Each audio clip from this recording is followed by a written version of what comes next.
Hello students, welcome to the persistent official YouTube channel. इस video में हम लोग मैथ्स का सेट नंबर 29 सॉल्व करेंगे। इसके पहले हमारे यूपीएसआई मैथ्स के सेट नंबर 1 से 21 कंप्लीट हो चुके हैं। इस सेट की पीडीएफ हमारे Telegram channel the persistent official पर अपलोड कर दी गई है, जिसकी लिंक इस वीडियो के डिस्क्रिप्शन पे दी हुई है। इस वीडियो के किसी भी क्वेश्चन पे अगर आप लोगों को कोई भी डाउट है तो कमेंट सेक्शन पे अपना डाउट बता सकते हैं, या तो हमारा एक डिस्कशन ग्रुप है द परसिस्टेंट ऑफिशियल का, उस पर जुड़कर आप लोग अपना इशू वहाँ पर बता सकते हैं। हम लोग या तो टेक्स्ट फॉर्म में या तो शॉर्ट वीडियो बनाकर आप लोगों का इशू रिजॉल्व कर देंगे। उस ग्रुप की लिंक भी इस वीडियो के डिस्क्रिप्शन पे दी हुई है। चलते हैं क्वेश्चन नंबर 1 के साथ। एक कार्यालय के पूरे स्टाफ का औसत वेतन 3560 प्रति माह है। अधिकारियों का औसत वेतन 5400 रुपये प्रति माह है और गैर अधिकारियों के लिए यह 2600 रुपये प्रति माह है। यदि अधिकारियों की संख्या 12 है तो कार्यालय में गैर अधिकारियों की संख्या ज्ञात करनी। तो हम लोग इस पे एलिगेशन लगा सकते हैं। कैसे? 3560 औसत था उनका टोटल का, दोनों को मिलाकर, तो 3560 रिजल्टेंट पे लिख दिया। फिर अधिकारियों का औसत वेतन 5400 था, 5400 अधिकारियों का लिख दिया। फिर गैर अधिकारियों का कितना था? 2600 प्रति माह, गैर अधिकारियों का 2600 हो गया। यदि अधिकारियों की संख्या 12 है तो कार्यालय में गैर अधिकारियों की संख्या कितनी? अधिकारियों की संख्या 12 दी है, इसकी वैल्यू हमें निकालनी है। तो 5400 पे जब 3560 घटाएंगे कितनी वैल्यू आएगी? 0। 10 में 6 गया 4, और 13 में 5 गए 8, 5 13, और 18 40। जब 3560 में 2600 घटाएंगे वैल्यू आएगी 0, 6, 15 में 6 गए 9, 960। तो जब 960 और इस 0 0 कैंसिल होगा, इनका रेशियो लेंगे तो कितनी आएगी वैल्यू? 16। यहाँ से अगर 4 से डिवाइड करेंगे 2 और 4 आ गया, और यहाँ पे 4 से डिवाइड करेंगे 4 और 6 आ गया। फिर 2 से डिवाइड करेंगे, यहाँ पे 12 आ गया और यहाँ पे 23 आ गया। 12 और 23 के रेशियो में आए हैं, 12 और 23 के रेशियो में। तो 12 और 23 के रेशियो में आ गए, तो 12 की वैल्यू 12 है तो 23 की वैल्यू 23 आ जाएगी। ऑप्शन अपना डी करेक्ट हो जाएगा। नेक्स्ट देखते हैं सेकंड नंबर। अदिति, आदित्य और आद्या की वर्तमान आयु का योग 120 वर्ष है। 3 वर्ष पूर्व उनकी आयु का योग कितना था?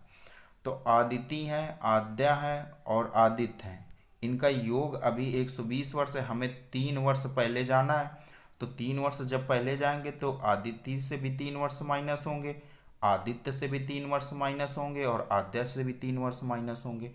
तो जब उनकी टोटल आयु निकालेंगे तो उस पे माइनस के 3 माइनस के 3 माइनस के 3 मतलब माइनस का 9 हो जाएगा। वैल्यू कितनी बचेगी? 111। 111 अपना करेक्ट आंसर हो जाएगा। थर्ड देखते हैं। 28 मिनट के अंतराल पर 2 गोलियां चलाई जाती हैं। वहां से भागता एक व्यक्ति 30 मिनट के बाद एक और फायरिंग की आवाज़ सुनता है। यदि मनुष्य की गति 20 मीटर पर सेकंड है, ध्वनि की गति निकालनी है। तो डिस्टेंस बराबर डिस्टेंस करते हैं हम लोग। 28 मिनट के अंतराल पर 2 गोलियां चलाई जाती हैं, लेकिन जो व्यक्ति 30 मिनट के बाद एक और फायरिंग की आवाज़ सुनता है, तो जो 2 मिनट का गैप आया, 28 मिनट के अंतराल में गोलियां चलाई गई थी लेकिन 30 मिनट के बाद एक और फायरिंग व्यक्ति को सुनाई पड़ती है, तो जो 2 मिनट का गैप आया उस पे ध्वनि की गति का गैप है, तो उससे डिस्टेंस कितनी होगी? 2 मिनट में, 2 मिनट में v मान लिया हमने ध्वनि की गति है, इतनी डिस्टेंस कवर की होगी। और व्यक्ति के परिप्रेक्ष्य में देखते हैं कितनी कवर की होगी। वह व्यक्ति चल रहा है 30 मिनट में, देखिए 20 मीटर पर सेकंड तो उसकी गति है, और 30 मिनट के बाद उसके पास आ रहे हैं, तो व्यक्ति द्वारा 30 मिनट में चली गई दूरी हम लोग इक्वल कर देते हैं। 30 मिनट में चली गई दूरी व्यक्ति द्वारा तो 20 मीटर पर सेकंड है। मिनट से मिनट कैंसिल हो गया, 2 से यहाँ पे आ गया 15, वी की वैल्यू आ गई 300। 300 मीटर पर सेकंड अपना ए करेक्ट आंसर हो जाएगा। नेक्स्ट देखते हैं फोर्थ नंबर। 31 दिसंबर 2007 को अपने दोस्त बी से इस शर्त पर 2000 रुपये की उधार राशि लेता है, ठीक है, कि वह 1 वर्ष के बाद 8% साधारण ब्याज की दर से इसे वापस कर देगा। हालांकि ये 219 दिनों के बाद पैसे वापस करने की स्थिति में आ जाता है, तो उसे बी को कितनी राशि लौटानी होगी? तो 219 रुपये, 219 दिनों के बाद पैसा लौटाने की स्थिति में आ जा रहा था, तो पहले हम 219 दिनों में उसकी 8% rate of interest per annum से ये निकाल लें कि 219 दिनों में कितनी वर्क करेगी। तो 219 बटे 365 गुणे, अब वैल्यू कितनी आएगी? क्योंकि 8% है, साधारण ब्याज के साथ इसे वापस कर देगा। तो 2000 का 8% हम लोग निकाल लें, 2000 का 8% हम लोग निकाल लें, कितनी वैल्यू आएगी? 160 रुपये। 160 रुपये उसका वार्षिक ब्याज होता है, पर ईयर का ब्याज होता है। लेकिन 219 दिन का निकालना है तो 219/365 गुणे 160 कर देंगे। वैल्यू कितनी है कि 5 से काटेंगे 7 और 3 आ गया, 5 से काटेंगे 3 और 2 आ गया, यहाँ से कैंसिल करेंगे, यहाँ से 3 बार जाएगा, 32 त्रिका 96 आ जाएगा उसे ब्याज। लेकिन उसने राशि कितनी उधार ली थी? 2000 रुपये, तो 2000 रुपये और टोटल कर देते हैं इसमें, वैल्यू आ गई 2096। करेक्ट आंसर अपना डी हो गया। नेक्स्ट देखते हैं 5 नंबर। जब इनमें से प्रत्येक संख्या से 1 से घटाया जाता है तो प्राप्त संख्याएं समानुपाती में हो जाती हैं। तो ऐसे क्वेश्चन हम लोग डिस्कस कर चुके हैं, कैसे करते हैं? 54/49 और 22/21 लिखते हैं। अब 54 और 22 में घटाते हैं, कितनी वैल्यू आएगी? 32। 49 में जब 21 घटाएंगे वैल्यू कितनी आएगी? 28। ये किस रेशियो में है? 8 और 7 के रेशियो में। इन पे गैप कितने का? 1 का। यहाँ पे गैप कितने का है? 5 का। तो हम लोग गैप यहाँ पे भी 5 का बना लें।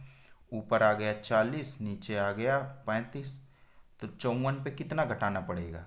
54 पे जब 40 घटाएंगे वैल्यू बची 14। तो 14 हमें इन संख्याओं में से घटाना पड़ेगा इनको समानुपाती में लाने के लिए। तो 5 का ए करेक्ट हो गया। नेक्स्ट देखते हैं 6 नंबर। ए कार्य को 10 दिनों में कर सकता है। ए और बी दोनों उसी कार्य को 8 दिनों में कर सकते हैं। बी अकेले उसी कार्य को कितने दिनों में कर सकता है? तो ए कार्य को 10 दिनों में कर सकता है, ए 10 दिनों में कर सकता है। ए प्लस बी उसी कार्य को 8 दिनों में कर सकते हैं। तो एफिशिएंसी हम लोग निकाल लें, 40 आया, यहाँ से 4 आया, यहाँ से 5 आया। तो ए की एफिशिएंसी 4 है, ए प्लस बी की एफिशिएंसी 5 है, तो बी की एफिशिएंसी 1 आ गई। बी अकेले उसी कार्य को कितने दिनों में कर सकता है? टोटल कार्य अपना कितना है? 40। बी की एफिशिएंसी कितनी? 1, डिवाइड किया वैल्यू आई 40। 40 डेज में बी अकेले कर सकता है। 6 का ए। 7 नंबर देखते हैं। किसी वस्तु का एसपी पहले से निश्चित होता है, यदि इसे एसपी के 7/12 पर बेचा जाता है तो 30% की हानि होती है। यदि इसे मूल एसपी पर बेचा जाता तो लाभ परसेंटेज ज्ञात करना है। तो एसपी देखिए, अगर पुराना एसपी ओल्ड अपना 12 है तो एसपी न्यू अपना कितना है? 7 पे बेचना है। अगर पुराने वाले को हमने 12 मान लिया तो नए पे 7 पे बेचना है उसे। फिर क्या होता है? अगर 7 पे बेचा जाता है तो 30% की हानि होती है, मतलब 7 पे बेचा जा रहा है और 30% की हानि हो रही है। तो सीपी अपना अगर 100% रहा होगा तो अपना ये जो 7 वैल्यू है ये कितनी है? 30% हानि के बाद, मतलब सीपी का 70% है। सीपी का 70% 7 की यूनिट की वैल्यू के बराबर है। तो क्वेश्चन ने क्या पूछा? यदि इसे मूल एसपी पर बेचा जाता तो लाभ परसेंटेज, मतलब 12 पर बेचना है। तो 12 की वैल्यू निकालनी है, 7 की वैल्यू 70% दी है सीपी का। कितनी वैल्यू आ गई? 120%। 120% सीपी का मिलेगा तो सीपी अपना 100% था, तो बी 120% में 20% का प्रॉफिट उसे हो जाएगा। करेक्ट आंसर अपना बी हो गया, 7 का बी। नेक्स्ट देखते हैं 8 नंबर। एक ट्रेन अपनी यात्रा के पहले 10 घंटे 24 किलोमीटर प्रति घंटा की रफ्तार से तय करती है तथा अगले 6 घंटे 60 किलोमीटर प्रति घंटा की रफ्तार से तय करती है। तो ट्रेन की औसत गति क्या है? एवरेज स्पीड बराबर फार्मूला होता है total distance upon total time. तो पहले हम लोग टोटल डिस्टेंस लगा निकाल लें। 10 घंटे में 24 किलोमीटर प्रति घंटा की रफ्तार से तय करती है, तो 10 गुणे 24 240 किलोमीटर तो यहाँ से चल जाएगी। फिर अगले 6 घंटे में 60 किलोमीटर प्रति घंटे की रफ्तार से तय करती है, तो 6 36 360 यहाँ से आ गए। और टोटल टाइम उसे कितना लगा? 10 घंटा पहले, 6 घंटा बाद में। तो वैल्यू कितनी आ गई? 600/16। वैल्यू आ गई 16×3=48, 16×3=48 और 16×7=112, 37.5 किलोमीटर पर आवर। 8 का ए करेक्ट हो गया। नेक्स्ट देखते हैं 9 नंबर। 3 वर्ग एक्स वाई और जेड एक परीक्षा लेते हैं। कक्षा एक्स में औसत अंक 83 हैं। एक्स पे कितने हैं? 83 औसत अंक हैं। कक्षा वाई में औसत अंक 76 हैं। कक्षा जेड में औसत अंक 85 हैं। और कक्षा एक्स और वाई में मिलाकर सभी छात्रों का औसत 79 है। तो जब ये वाली लाइन हम लोगों ने देखा है एक्स और वाई में मिलाकर सभी छात्रों का औसत 79 है, तो इससे हमें एक्स और वाई का रेशियो मालूम चल जाएगा, किस रेशियो में इसमें बच्चे हैं एलिगेशन लगा के। तो अगर एक्स और वाई को मिलाकर औसत 79 है और x का औसत 83 था, y का औसत 76 था। तो एलिगेशन हम लोग लगाते हैं। यहाँ पे वैल्यू आ जाएगी 79 से, जब इसको घटाएंगे यहाँ वैल्यू आ जाएगी 3, यहाँ पे 4। मतलब x और y पे 3 और 4 के अनुपात में बच्चे हैं। अब दूसरे पे क्या बोला है, y और z में मिलाकर सभी छात्रों का औसत 81 है। दूसरे पे एलिगेशन लगाते हैं, 81 है y और z का औसत मिलाकर। लेकिन y पे कितने औसत है, 76, और z पे कितना औसत है, 85। अब 85 से 81 घटाएंगे वैल्यू आएगी 4, 81 से 76 घटाएंगे वैल्यू आएगी 5। तो अब इस पे y और z पे कितने का रेशियो है, 4 और 5 का। तो x y z पे कितने का रेशियो आ गया, 3 4 5 का। इस अनुपात में बच्चे हैं। अब फिर क्वेश्चन ने क्या पूछा कि तीनों वर्गों को मिलाकर मिलाकर लिया गया औसत अंक क्या है। अब तीनों को मिलाना है तो x की वैल्यू, x पे 3 यूनिट, y पे 4 यूनिट और z पे 5 यूनिट बच्चे हैं। और x का औसत 83 है, y का औसत 76 है और z का औसत 85 है। ये हमें मालूम है। तो टोटल अगर हम लोग निकालें, टोटल उनकी वैल्यू कितनी आएगी, इनका मल्टीप्लाई कर दें। मल्टीप्लाई करते हैं, वैल्यू कितनी आएगी, 3 त्रिका 9, 3 8 24, 249। यहाँ से कितनी वैल्यू आ जाएगी, 4 छंग 24 और 4 7 28, 2 30, 304। प्लस यहाँ से वैल्यू 55 25, 2 सिल 5 40, 2 42, 442। और इसको हम टोटल से भाग दे दें तो अपना एवरेज निकल आएगा। टोटल अपना कितना है, 5 4 9 3 12, 12 से इसको भाग दे दें तो कितनी ऊपर जोड़ के वैल्यू आएगी, 5 4 9 9 18, 1 हासिल, 2 1 3, 4 3 7 और 9, 978 बटे 12, 12 अट्ठे 96 और 1 81 आ गया, 12 अट्ठे 96 और 1 फिर 6 0, 12 पंचे 60, 81.5 करेक्ट आंसर हो जाएगा। नेक्स्ट देखते हैं 10 नंबर। एक कॉलेज में लड़कों और लड़कियों का अनुपात 5:3 है। ठीक है, यदि 50 लड़के कॉलेज छोड़ देते हैं और 50 लड़कियां कॉलेज में शामिल हो जाती हैं तो अनुपात 9:7 हो जाता है। तो महाविद्यालय में लड़कों की संख्या निकालनी है। तो पहले अनुपात कितना था, 5:3। बाद में कितना अनुपात हो जा रहा है, 9:7। और यदि 50 लड़के कॉलेज छोड़ देते हैं, ये अपने बॉयज़ थे, ये अपनी गर्ल थी, 50 लड़के कॉलेज छोड़ देते हैं, -50 कर दिए। फिर 50 लड़कियां कॉलेज में शामिल हो जाती हैं, +50 कर दिया। अब हम लोग वैल्यू निकालें, 5 सत्ते 35 में 9 त्रिक 27 घटाएं, 35 - 27, फिर कितनी वैल्यू आई, 8। अब 9 45, 450 में माइनस करें, 7 35, 350 माइनस का 350, वैल्यू कितनी आ गई, 800। तो एक यूनिट की वैल्यू कितनी आई, 100। और पूछा क्या है, महाविद्यालय में लड़कों की संख्या 5 यूनिट है, 5 यूनिट की वैल्यू 500। अपना थर्ड ऑप्शन करेक्ट हो गया। 11 नंबर देखते हैं। 60 पेन बेचने पर एक दुकानदार को 12 पेन का क्रय मूल्य के बराबर लाभ प्राप्त होता है। तो उसका लाभ परसेंट निकालना है। तो एसपी कितना है, अगर एक पेन की वैल्यू हम 1 यूनिट मान लें तो एसपी कितना है, 60 है। और 12 पेन के क्रय मूल्य के बराबर लाभ होता है, प्रॉफिट कितना हो रहा है, 12 का। तो सीपी कितना आ जाएगा, एसपी माइनस प्रॉफिट करेंगे, सीपी आ जाएगा अपना, सीपी आ गया 48। अब पूछा क्या है, उसका लाभ परसेंटेज क्या है, लाभ परसेंटेज बराबर क्या होता है, profit upon CP into 100। Value आ गई 25%। करेक्ट ऑप्शन अपना बी हो गया। नेक्स्ट देखते हैं 12 नंबर। इतने और इतने का लघुत्तम समापवर्त ज्ञात करना है। तो एलसीएम अगर पी बाई क्यू फॉर्म में लिखा होता है तो एलसीएम क्या होता है, एलसीएम होता है एलसीएम न्यूमरेटर का और एचसीएफ डिनोमिनेटर का। तो अब हम लोग 36/225 लिखें, कामा 48/150 लिखें, कामा 72/185 लिखें। अब अगर एचसीएफ देखें तो एचसीएफ इनसे इनसे इनसे केवल 5 आएगा, 5 के अलावा कुछ नहीं आएगा। क्योंकि इसको अगर हम लोग चेक करें तो 5 से जैसे ही काटेंगे 3 और 7 आ जाएगा, 3 7 किसी और में है नहीं, मतलब एचसीएफ 5 है अपना। तो नीचे वैल्यू अपनी 5 आनी है, तो हमें एलसीएम निकालने की जरूरत ही नहीं है। एलसीएम अपना बी ऑप्शन करेक्ट हो जाएगा, 12 का बी। नेक्स्ट देखते हैं 13 नंबर। ए की आय बी की तुलना में 20% अधिक है और बी की आय सी से 25% कम है। तो ए बी सी पे रेशियो चेक कर लेते हैं। बी की आय सी से 25% कम है, अगर सी 4 है तो बी 3 है। फिर क्या बोला, ए की आय बी की तुलना में 20% अधिक है, अगर बी 3 है तो इसका 20% अधिक, 3.6 ए आ गए। अब क्वेश्चन ने क्या पूछा, ए की आय सी की आय से कितने परसेंट कम है। तो ए की आय सी से कितने कम है, 0.4। परसेंटेज में पूछा तो 0.4 और सी की आय कितनी थी, 4 × 100, वैल्यू कितनी आ गई, 10%। करेक्ट ऑप्शन अपना सी हो गया, 13 का सी। नेक्स्ट देखते हैं 14 नंबर। द्रव के मिश्रण में 1/5 भाग अम्ल, 3/5 भाग एल्कोहल तथा शेष भाग जल है। तो सब 5, 1/5 और 3/5 है, नीचे 5 है तो हम लोग 5 यूनिट मान लें अपना द्रव।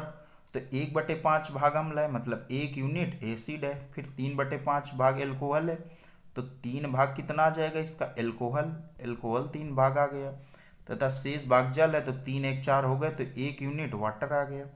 अब पूछा क्या है, यदि मिश्रण की कुल मात्रा 20 लीटर है, यदि मिश्रण की कुल मात्रा 20 लीटर है तो मिश्रण में कितना पानी है, मिश्रण की कुल मात्रा 20 लीटर है मतलब 5 यूनिट की वैल्यू 20 लीटर है।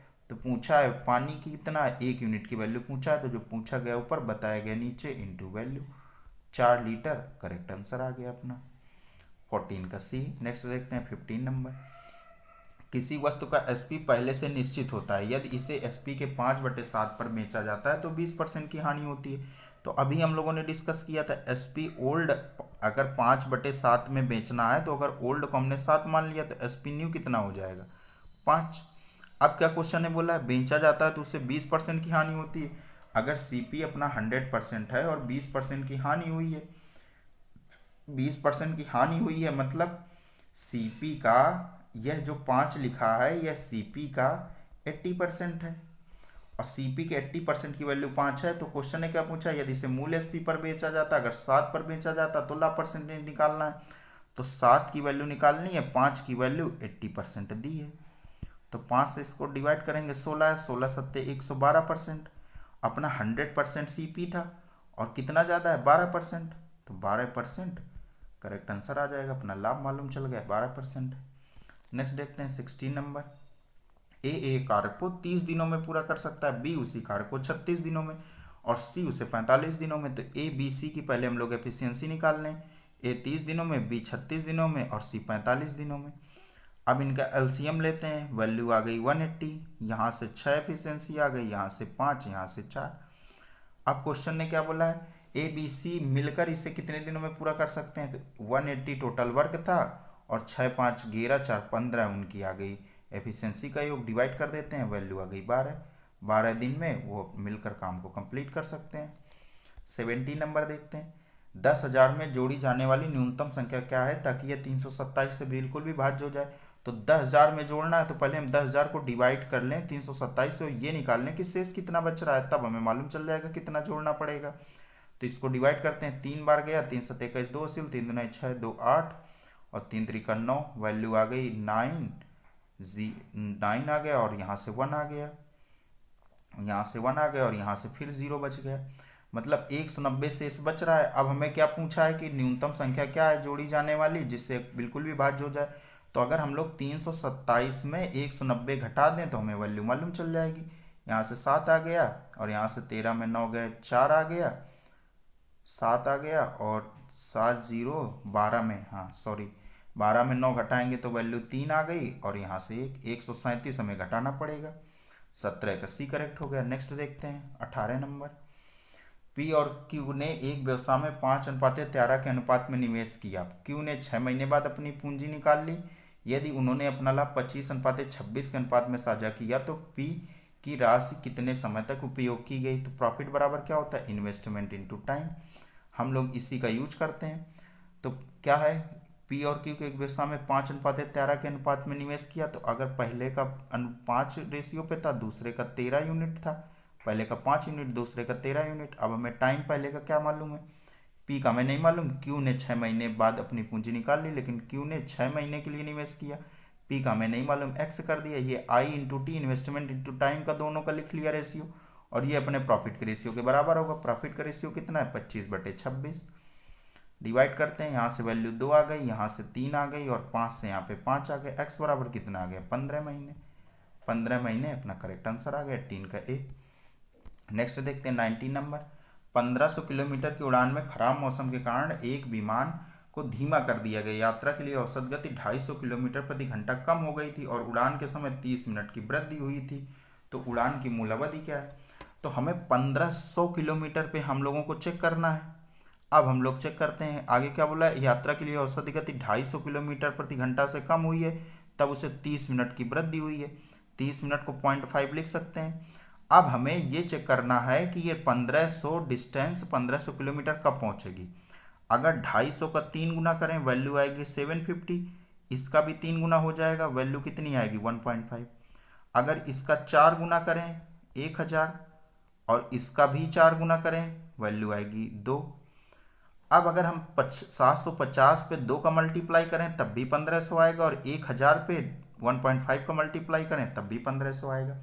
अब क्वेश्चन ने क्या पूछा, अब हमें एग्जैक्ट मालूम चल गया कि 1000 उसकी स्पीड पहले थी, 750 बाद में हुई है। अगर पहले उसे 1.5 घंटे टाइम लग रहा था तो अब उसे 2 घंटे टाइम लग रहा है। तो क्वेश्चन ने क्या पूछा है, उड़ान की मूल अवधि ज्ञात करनी है। उड़ान की मूल अवधि मतलब कि 1000 किलोमीटर प्रति घंटा से जब वह चल रहा था हवाई जहाज, तब हमें निकालना है कि कितनी दूरी कितना उसे टाइम लग रहा था। तो 1.5 घंटे उसे लग रहा था। सी अपना करेक्ट हो गया 19 का। इस ट्रिक से इसको सॉल्व करते हैं। पूरा करने की ज़रूरत ही नहीं, बेसिक से जाने में बहुत ज़्यादा टाइम लगेगा। 20 नंबर देखते हैं। 20,000 राशि पर 2 वर्ष 8 महीने के लिए 15% प्रतिवर्ष की दर से चक्रवृद्धि ब्याज वार्षिक रूप से संयोजित ब्याज क्या है। सीआई हमें चेक करना है। 20,000 रुपये है अपना प्रिंसिपल, 2 वर्ष 8 महीने, तो 15% पहले साल वर्क करेगा तो फर्स्ट ईयर में क्या हो जाएगा, 15 दूनी 30, 3,000 रुपये मिलेंगे। सेकेंड ईयर पे चलते हैं। सेकेंड ईयर पे भी 15% लगेगा, तो 20,000 का 15% 3,000। लेकिन सेकेंड ईयर में फर्स्ट ईयर का जो ब्याज मिला था उस पर भी ब्याज मिलेगा, तो 3,000 का 15% कितना हो गया, 450। अब आगे क्वेश्चन ने क्या बोला है, अब आगे 3 साल की बात नहीं हुई है, 8 महीने के लिए पूछा है। तो 15% अगर 1 साल में है तो 8 महीने में कितनी हो जाएगी, 10%। 8 महीने में 10% हो गई। तो तीसरे साल अगर हम 8 महीने के लिए केवल चेक करें, 8 मंथ के लिए, तो 20,000 का 10% वैल्यू आ गई 2,000। अब हमें 3,000 ब्याज में भी ब्याज मिलना है, 3 3 6,000, 6,450 में भी 10% ब्याज मिलना है, मतलब 645 रुपये और ब्याज में मिलेंगे। अब हमें इसका इस टोटल कर दें इनका, तो हमें मालूम चल जाएगा सीआई इसको कितना मिला। तो टोटल कितना आ जाएगा, 3 3 6 2 8, 8 1 9, 9,095 आ जाएगा उससे। बी अपना करेक्ट आंसर हो जाएगा, 20 का बी। नेक्स्ट देखते हैं 21 नंबर। स्टीमर को ए से बी तक की यात्रा करने में 4 घंटे लगते हैं, जबकि धारा के विपरीत समान दूरी तय करने में 5 घंटे लगते हैं। यदि धारा की गति 2 किलोमीटर प्रति घंटा है तो ए से बी तक की दूरी क्या है। तो हम लोग इसको रेशियो पे चेक करें। टाइम का रेशियो क्या लग रहा है, पहले 4 घंटे लगते हैं और फिर 5 घंटे लगते हैं। और स्पीड का रेशियो, क्योंकि डिस्टेंस समान है तो स्पीड का रेशियो 5 और 4 हो जाएगा, इन्वर्सली प्रोपोर्शनल होता है। अब क्वेश्चन ने क्या बोला है, यदि धारा की गति 2 किलोमीटर प्रति घंटा है, ये जो अपना 5 आया है यह ए प्लस बी की वैल्यू है, और जो 4 आया है ये ए माइनस बी की वैल्यू है। ए का मतलब है अपने यात्रा करने के लिए, ए का मतलब है बोट की स्पीड स्ट्रीमर की, और बी का मतलब है स्ट्रीम की धारा की गति। तो ए की वैल्यू कितनी आ जाएगी, अगर ए प्लस बी की वैल्यू 5 है, ए माइनस बी की वैल्यू 4 है, तो ए की वैल्यू आ जाएगी 5 4 9 में जब 2 से डिवाइड करेंगे 4.5, और स्ट्रीम की बी की स्पीड कितनी आ जाएगी, बी की स्पीड आ जाएगी 0.5। तो क्वेश्चन ने बोला है धारा की गति 2 किलोमीटर प्रति घंटा है, मतलब 0.5 की वैल्यू 2 kmph दी है। तो पूछा क्या है, ए और ए से बी तक की दूरी क्या होगी, ए से बी तक की दूरी निकालनी है। तो अगर हम लोग 4 यूनिट या 5 यूनिट किसी एक से निकाल लें, तो अगर 0.5 यूनिट की वैल्यू 2 किलोमीटर पर आ रहा है तो 4 यूनिट की वैल्यू कितनी आ जाएगी, 5 1 यूनिट की वैल्यू यहाँ से 4 आ गई, तो 4 यूनिट की वैल्यू 16 आ गई। और डिस्टेंस बराबर क्या होता है, स्पीड इंटू टाइम। तो डिस्टेंस बराबर कितना आ जाएगा, स्पीड कितनी है 16 kmph और टाइम कितना है 5 घंटे, तो डिस्टेंस बराबर आ गया 80 km। 21 का सी से करेक्ट हो गया। नेक्स्ट देखते हैं 22 नंबर। एक क्रिकेटर के पास उसके द्वारा खेली गई रनों की औसत 64 पारियां थी। अपनी 65वीं पारी में वह 0 के स्कोर पर आउट हो जाता है, इससे उसकी औसत रन संख्या 2 रन कम हो जाती है। ठीक है, तो इसकी नई औसत रन संख्या क्या है। तो एलिगेशन हम लोग लगाते हैं। पहले कितनी पारियां थी 64, बाद में 0 पे 1 पारी में आउट हुआ है 0। लेकिन क्वेश्चन ने क्या बोला है कि जब वह 0 से आउट हुआ था तब उसके टोटल एवरेज पे 2 कम हो गए थे। तो अगर पहले उसका टोटल एवरेज x था तो x माइनस 2 हो गया है। अब अगर x माइनस 2 हो गया है तो जब इसकी वैल्यू हम लोग चेक करते हैं, a की वैल्यू 2, यहाँ से देखिए x से x माइनस 2 को x से जब घटाएंगे वैल्यू आएगी 2, 1 यूनिट की वैल्यू 2 है तो 64 यूनिट की वैल्यू 128 आ गई। 64 यूनिट की वैल्यू 128 आ गई, तो जब 128 में 0 घटाएंगे तो x-2 की वैल्यू 128 आ गई। अब क्वेश्चन ने क्या पूछा है, उसकी नई औसत संख्या क्या है, तो नई तो यही वाली है ना, x-2 ही। x-2 की वैल्यू 128 है। 22 का डी से करेक्ट हो गया। 23 नंबर देखते हैं। 33 संख्याओं का औसत 74 है। पहली 17 संख्याओं का औसत 72.8 है और अंतिम 17 संख्याओं का औसत 77.2 है। यदि 17वीं संख्या को छोड़ दिया जाए तो शेष संख्याओं का औसत कितना होगा। तो हम लोग ट्राई करते हैं। 33 संख्याओं का औसत 74 है, तो टोटल वैल्यू कितनी आ गई, गुणा करते हैं। 4 चौको 12 एक हासिल, 3 7 21 1 22, 222 222, वैल्यू आ गई 2 4 4 2, इसकी वैल्यू इतनी आ गई। फिर आगे क्वेश्चन ने क्या बोला, 17 संख्याओं का औसत 72.8 है और फिर 17 संख्याओं का औसत कितना है, 77.2। तो इसकी वैल्यू टोटल करेंगे कितनी आ जाएगी, 17 कॉमन ले लिया, यहाँ से वैल्यू आ जाएगी 7 2 9 1 10, 7 7 14 1 15, 150। तो वैल्यू कितनी आ गई टोटल 34 संख्याओं का। 34 संख्याओं का पूरे का हम लोग चेक कर रहे हैं। मल्टीप्लाई करेंगे 0 17 85 8 हासिल, 17 18 25 आ गया। अब 2550 आ गई टोटल 34 की, और 33 की कितनी थी 2442। तो हमारी जो एक संख्या एक्स्ट्रा दोनों पे काउंट हो रही है उसको हमें मालूम चल जाएगा 17वीं संख्या, 17th नंबर। अगर हम 2550 से 2442 माइनस कर दें, कितनी वैल्यू आएगी 108। 17वीं संख्या में 108 मालूम चल गई। तो क्या पूछा है, 17वीं संख्या को छोड़ दिया जाता है तो शेष संख्याओं का औसत कितना है। अगर हम 17वीं संख्या को छोड़ दें तो टोटल तो 2442 था यहाँ से। अब 17वीं संख्या इससे हटाएंगे, 17वीं संख्या इससे हटाएंगे तो 108 माइनस कर दिया, कितनी वैल्यू आ गई। अब हमारे पास कितनी बची हैं 32।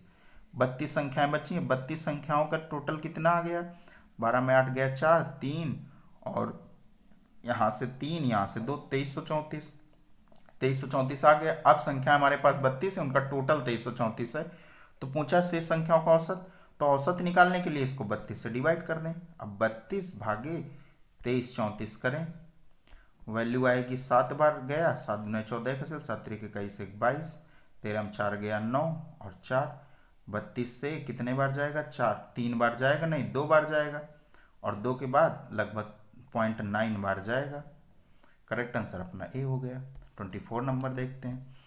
दो रेलगाड़ियां क्रमशः 80 किलोमीटर प्रति घंटा और 44 किलोमीटर प्रति घंटा की गति से समान दिशा में चल रही है। समान दिशा में चल रही मतलब एक अगर ऐसे चल रही तो दूसरी भी इसी की तरफ चल रही है। फिर यदि तेज ट्रेन धीमी ट्रेन को 40 सेकंड में पार कर लेती है तो धीमी ट्रेन की लंबाई 250 मीटर है, तो तेज ट्रेन की लंबाई निकालनी है। तो डिस्टेंस अपॉन स्पीड बराबर टाइम होता है। डिस्टेंस कितनी होगी, दोनों ट्रेनों की लंबाई, तो पहले की अगर 250 है तो दूसरे की कितनी मान लिया हमने x। अब स्पीड दोनों एक ही दिशा में चल रही हैं तो उनकी रिलेटिव स्पीड माइनस हो जाएगा, तो 80 में जब 44 घटाएंगे बचेगा 36, गुड़े 5/18, क्योंकि किलोमीटर पर आवर में हमें मीटर पर सेकंड में चेंज करना पड़ेगा। और टाइम कितना लगा हमने 40 सेकंड, तो यहाँ से 2 आ गया, वैल्यू आ गई 250 प्लस x बराबर 400। x बराबर कितना आ गया 150, x बराबर 150 आ गया। और पूछा क्या है तेज ट्रेन की लंबाई क्या है, तेज ट्रेन की लंबाई 150 निकल आई। 24 का ए करेक्ट हो गया। 25 नंबर देखते हैं। एक परिवार में माता पिता और 3 बच्चे हैं। यदि माता पिता की औसत आयु 36 वर्ष है और बच्चों की औसत आयु 10 वर्ष है तो परिवार की औसत आयु, फिर हम लोग एलिगेशन लगा सकते हैं। कैसे, माता पिता और 3 बच्चे हैं, टोटल 5 लोग हैं। यदि माता पिता की औसत आयु 36 वर्ष है मतलब 2 लोगों की औसत आयु 36 वर्ष है, और बच्चों की औसत आयु 10 वर्ष है, 3 बच्चे हैं उनकी औसत आयु 10 वर्ष है। तो परिवार की औसत आयु हमें मिडिल वैल्यू निकालनी है। तो मिडिल वैल्यू हम लोग कैसे निकालते हैं, 2 और 3 का योग करते हैं, वैल्यू आई 5, और जब 36 में 10 घटाएंगे तो वैल्यू आएगी 26, मतलब 5 यूनिट की वैल्यू 26 है। तो 1 यूनिट की वैल्यू कितनी आ जाएगी 5.2, तो 2 यूनिट की वैल्यू कितनी आ जाएगी 10.4। तो जब 10 में 10.4 जोड़ेंगे वैल्यू कितनी आएगी 20.4। 20.4 अपना करेक्ट आंसर हो जाएगा, 25 का बी। नेक्स्ट देखते हैं 26 नंबर। अगर अजय वेतन का 20% भोजन पर खर्च करता है, 35% यात्रा पर खर्च करता है और 25% मनोरंजन पर खर्च करता है, और आखिर में 4500 रुपये की बचत करता है, तो यात्रा पर खर्च करने वाली धनराशि निकालनी है हमें। तो अगर उसके पास 100% रहा होगा वेतन, तो उस पे भोजन पे, फूड पे कितना खर्च कर रहा है? 20%। और यात्रा ट्रैवल पे 35%। और मनोरंजन पे, इंटरटेनमेंट पे खर्च कर रहा है 25%। तो शेष बचा रहा है, और शेष कितनी, सेविंग कितनी आ जाएगी अगर इतने इतने खर्च कर रहा है? तो 35 और 25 हो गया 30, 20, 50, 10, 60, और 60, 20, 80, मतलब 20% की सेविंग कर रहा है। और 20% की वैल्यू 4500 दी है, क्योंकि 4500 की बचत करता है। तो यात्रा पर खर्च की निकालना है। यात्रा पर खर्च कितना था? ट्रेवल पर 35%, मतलब 35 की वैल्यू निकालनी है, 20 की वैल्यू 4500 दी है। निकालते हैं। वैल्यू आ गई यहाँ से 2, 1, 2 और 2 और 5, 35 गुणे 225 करेंगे, लास्ट में हमेशा 5 आएगा, और ऑप्शन पे अपने बी पे है, 26 का बी करेक्ट हो गया। नेक्स्ट देखते हैं 27 नंबर। 10 व्यक्ति 10 दिनों में एक मकबरे का निर्माण कर सकते हैं, ठीक है। दुर्भाग्य से पहले दिन केवल एक कार्यकर्ता उपलब्ध होता है, दूसरे दिन दो और शामिल होते हैं। काम पूरा होने तक प्रतिदिन दो कार्यकर्ताओं के शामिल होने का सिलसिला जारी रहता है। मकबरा बनाने में कितने दिन लगेंगे? तो पहले टोटल वर्क हम लोग निकालें, कितना आएगा टोटल वर्क? बराबर 10 व्यक्ति 10 दिनों में एक मकबरे का निर्माण कर सकते हैं। 10 गुणे 10, टोटल वर्क अपना आ गया 100। अब इनको काम कैसे कर रहे हैं? पहले दिन केवल एक कार्यकर्ता, एक पहले दिन काम कर रहा है, फिर दूसरे दिन दो और, अब 3 हो गए, फिर 3, फिर 2 और जुड़े 5, फिर 2 और जुड़े 7। अब हमें ये चेक करना है कि मकबरा बनाने में कितने दिन लगेंगे, मतलब ये जब बढ़ के 7, फिर 9, फिर 11, जब इनका योग कब 100 हो जाएगा। तो विषम संख्याओं का योग 1 से अगर स्टार्ट हो तो वैल्यू n स्क्वायर से होती है, n स्क्वायर से हम लोग निकाल सकते हैं, तो n स्क्वायर की वैल्यू कितनी आ गई? 100। तो n की वैल्यू कितनी आ गई? 10। तो 10 ऐसे 10 दिन लगेंगे उनको। अगर हम इससे जाएं तो 1, 3, 5, 7, फिर 9, फिर 11, फिर ऐसे बढ़ते बढ़ते जब 10वें नंबर पे पहुंचेंगे तो अपने 10 दिन का वैल्यू आ जाएगी। तो 10 दिन अपना करेक्ट हो गया, 27 का ए। नेक्स्ट देखते हैं 28 नंबर। 3 पाइप पी, क्यू और आर एक पात्र को क्रमशः 38, 44 और 28 मिनट में भर सकते हैं। शुरुआत में पात्र खाली हैं। पाइप पी सुबह 9:41 को खोला गया और 8 मिनट बाद क्यू पाइप खोला गया। क्यू पाइप खोलने के बाद सुबह ठीक 10 बजे तक पात्र को भरने के लिए पाइप आर को कितने मिनट बाद खोला जाना चाहिए? ठीक है, तो अगर पी 38 मिनट में टैंक भर सकता है तो उसकी एफिशिएंसी कितनी आएगी? 1/38। मतलब अगर वो एक दिन में कितना काम करेगा? 1/38। पी का हमें मालूम चल गया। क्यू का कितना होगा? 1/44। और आर का कितना होगा? 1/28। ये 1 मिनट में काम करने का उनका फ्रैक्शन हमें मालूम चल गई कि इतना इतना काम करेंगे 1-1 मिनट में। अब आगे देखते हैं कि शुरुआत में पात्र खाली है। पाइप पी सुबह 9:41 को खोला गया और 8 मिनट बाद पाइप क्यू खोला गया, और क्यू पाइप खोलने के बाद सुबह ठीक 10 बजे तक पात्र को भरने के लिए पाइप आर को कितने मिनट बाद खोला जाना चाहिए? मतलब जो अपना पी है 9:41 में खुला है लेकिन 10 बजे तक भर गया, मतलब 19 मिनट तक पाइप पी ने वर्क किया है। तो 1 मिनट में 1/38 काम करता है, तो 19 मिनट में 19/38 काम करेगा प्लस। अब आगे देखते हैं क्या बोला है। क्यू पाइप खोलने के बाद, और क्यू को पाइप कब खोला गया है? 8 मिनट बाद। 8 मिनट बाद पहले से खोला गया है, मतलब 9:41 में अगर पी को खोला गया है तो 8 मिनट बाद क्यू को खोला गया है, मतलब 9:49 में क्यू को खोला गया है। 9:49 में क्यू को खोला गया है तो 10 बजे तक ये कितना काम करेगा? 11 मिनट तक काम करेगा, और 11 मिनट की हमें वैल्यू निकालनी है। ठीक, और क्यू की एक दिन में काम करने का कितना क्षमता थी? 1/44। 1/44 तो 11/44 ये काम कर देगा 11 मिनट में, प्लस लगा दिया। अब आर का हमें नहीं मालूम है, आर कितने मिनट तक काम कर रहा है, क्योंकि क्वेश्चन ने क्या पूछा है? 10 बजे तक पात्र को भरने के लिए पाइप आर को कितने मिनट बाद खोला जाना चाहिए। हमें नहीं मालूम कितने मिनट तक उसने वर्क किया, तो हमने मान लिया एक्स मिनट तक वर्क किया, और 1 मिनट में उसकी 28 है, 1/28। ये कितने के बराबर हो जाएगा? यह बराबर 1 के हो जाएगा। मतलब क्यों 1 के? क्योंकि 100% अपना वर्क होता है, तो यह वैल्यू 1 के बराबर हो जाएगी। अब x/28 बराबर क्या हो जाएगा? x/28 बराबर ये आ गया 1/2, ये आ गया 1/4, तो 1 - 1/2 - 1/4। वैल्यू कितनी आ गई? 4 - 2 - 1, वैल्यू आ गई 1/4। x बराबर कितना आ गया? 7। अब x बराबर 7 आ गया, मतलब 7 मिनट तक आर ने काम किया है। अब क्वेश्चन ने क्या पूछा है, आर को कितने मिनट बाद खोला जाना चाहिए।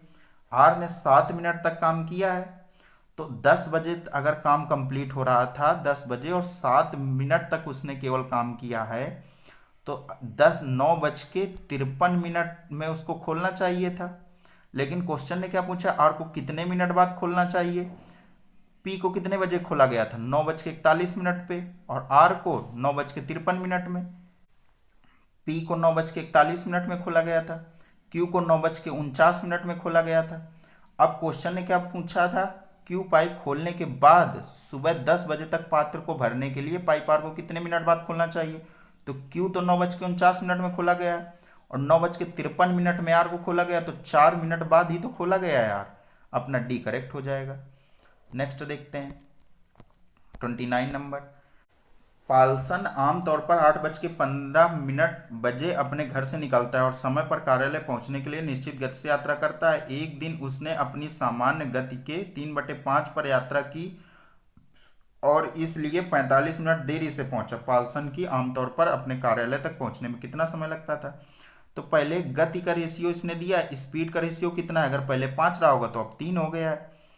अब हमें टाइम का रेशियो हम लोग इसका उल्टा कर देते हैं, क्योंकि डिस्टेंस कांस्टेंट है, तो टाइम का रेशियो 3:5 आ गया।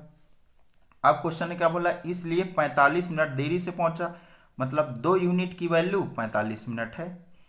अब क्वेश्चन ने पूछा पाल्सन को आमतौर पर अपने कार्यालय तक पहुंचने में कितना समय लगता है, ये हमें निकालना है। तो 2 यूनिट की वैल्यू 45 मिनट है, आमतौर पर पूछा है उससे कितना टाइम लगेगा, तो 2 यूनिट की वैल्यू 45 मिनट है। तो जब 5 की यूनिट से स्पीड से चल रहा था तब उसे 3 घंटे लग रहे थे, और तब वह टाइम से पहुंच जा रहा था, तो 3 यूनिट की वैल्यू हम लोग निकाल लें। 2 यूनिट की जब 45 है, तो 45 त्रिका, अगर हम लोग इसको घंटे पे पहले चेंज कर लें, अगर हम लोग इसको घंटे पे चेंज करेंगे तो बटे पे 60 कर दिया, वैल्यू कितनी आ गई 3/4, मतलब 9/8 आ गया। 9/8 का मतलब 1 से 1/8 घंटे लगेंगे उनको। डी करेक्ट हो गया, 29 का डी। नेक्स्ट देखते हैं 30 नंबर। ए काम को पूरा करने के लिए ए और बी साथ में 6 दिन लेते हैं, बी और सी साथ में 15 दिन लेते हैं, और ए बी सी 5 दिन लेते हैं। एक साथ काम करते हुए ए और सी उस काम को पूरा करने में कितने दिन लेंगे। तो क्वेश्चन ने बोला है ए प्लस बी 6 दिन लेते हैं, बी प्लस सी 15 दिन लेते हैं, और ए प्लस बी प्लस सी 5 दिन लेते हैं। अब इनकी एफिशिएंसी अगर हम लोग निकाल लें, अगर 30 एलसीएम लेट किया तो यहाँ पे आ गया 5, यहाँ पे 2 और यहाँ पे 6। अब a प्लस बी प्लस सी की 6 और b प्लस सी की 2 है, मतलब a की कितनी है 4। a प्लस बी की 5 है, a प्लस बी प्लस सी की 6 है, तो c की कितनी आ गई 1। और अगर a की 4 है, c की 1 है, तो b की कितनी आ गई 1। अब क्वेश्चन ने क्या पूछा है, एक साथ काम करते हुए a और c उस काम को पूरा करने में कितना समय लेंगे। पूरा काम 30 है और a और c से कराना है, मतलब 4 और 1 5 से कराना है, कितने दिन लगेंगे 6 दिन। बी अपना करेक्ट हो गया। Okay thank you. Set number 29 अपना कंप्लीट हो गया। आज से हमारे यूपीएसआई के सेट नंबर 1 से 29 कंप्लीट हो चुके हैं। इस सेट के किसी भी क्वेश्चन पे अगर आप लोगों को कोई डाउट है तो आप लोग कमेंट सेक्शन पे अपना इशू बता सकते हैं, या तो हमारा एक डिस्कशन ग्रुप है द परसिस्टेंट ऑफिशियल का, उसमें जुड़कर आप लोग अपना इशू बता सकते हैं। हम लोग टेस्ट फॉर्म पे या तो एक शॉर्ट वीडियो बनाकर आप लोगों का इशू रिजॉल्व कर देंगे। ओके, मिलते हैं नेक्स्ट सेट पे, सेट नंबर 30 पे।